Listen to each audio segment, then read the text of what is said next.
From beneath a small span of earth, tiny and ferocious beings are about to emerge and see the light for the first time. These baby crocodiles have just hatched, and for the first few minutes of their lives are utterly defenseless.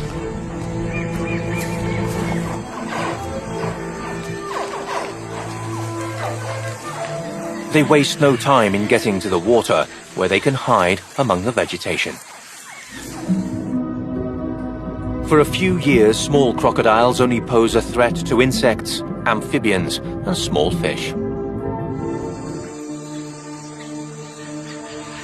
But over time, they will grow to become the most powerful carnivores on the entire continent. Any animal that dives into these waters may end up on its menu, from gigantic tapirs to ever-vigilant deer.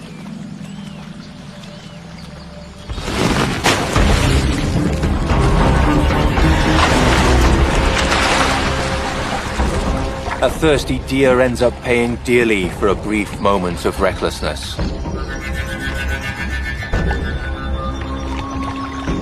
But it's too large for the individual who caught it. When a corpse is bulky, the hunter is unable to swallow it whole or even bite off pieces that it can swallow. Only with the concerted help of other crocodiles will the deer be torn up into pieces that are small enough to eat. In the end, everyone gets their share.